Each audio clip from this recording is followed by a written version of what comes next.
అయితే రేవంత్ రెడ్డి గారు అధికారంలోకి వచ్చిన తర్వాత అధికారానికి రావడానికి ప్రమాణ స్వీకారానికి చాలా రకాలుగా కాంప్రమైజ్ అయ్యి నవరంధ్రాలు మూసుకొని అందరితోటి మంచిగా వెళ్ళడానికి ప్రయత్నించిన తర్వాత అధికారంలోకి వచ్చిన తర్వాత తన రాజకీయ ఎత్తుగడలు మొదలుపెట్టాడు.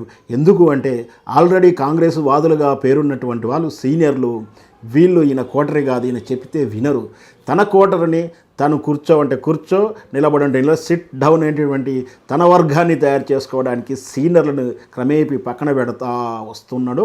అందులోని భాగంగానే జీవన్ రెడ్డి లాంటి సీనియర్ నాయకులు తనకి ఎప్పటికైనా ప్రమాదం అంటూ జీవన్ రెడ్డి లాంటి నాయకులని సెకండ్ ప్రయారిటీ ఇచ్చడో, అవమానించడో, వాళ్ళ వర్గాన్ని తగ్గించడో ఈ విధంగా చేసుకుంటూ వెళ్తూ ఉన్నాడు. అది తన కోటని నిలబెట్టుకోవడానికి రేపు భవిష్యత్తులో ఏదైనా ప్రాబ్లం వచ్చినప్పుడు తన మాట చెప్తే వినేటి ఎమ్మెల్యేలను, తన మాట చెప్తే వినేటువంటి కార్యకర్తలను, తన మాట చెప్తే వినేటువంటి ప్రజలను తయారు చేసుకుంటున్నాడు.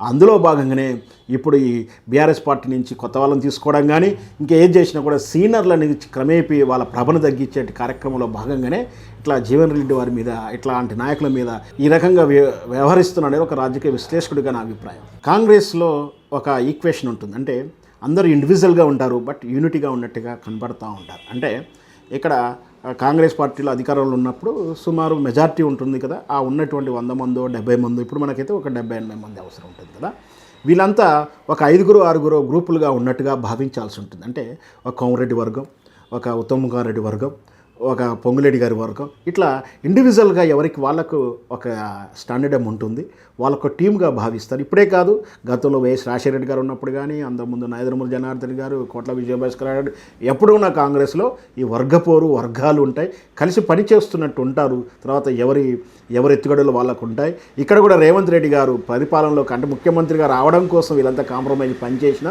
ఈ 2 సంవత్సరాల్లో రేవంత్ రెడ్డి పనితీరు, ప్రజల వైఫల్యాలు ఒకవైపు, రెండోది ఏ మినిస్టర్ కూడా తమ వ్యక్తిగతమైనటువంటి ప్రయోజనాలు ఇలా పని చేసుకొని ఇవ్వకుండా ప్రతి శాఖలో రేవంత్ రెడ్డి ప్రమేయం ఉండడం, వీళ్ళని తిననీయకుండా ఉండడం లేదా అడ్డుపడడం లాంటివి జరుగుతున్నాయి.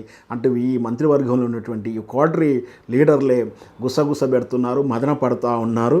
వీళ్ళని ప్రయారిటీ తగ్గిస్తూ రేవంత్ రెడ్డి తన వర్గాన్ని పైచేయి చేసుకునేలా ప్రవర్తిస్తున్నారు. అన్ని శాఖలని తన రిప్రజెంటేటివ్లను పెట్టి మానిటరింగ్ చేస్తున్నారు.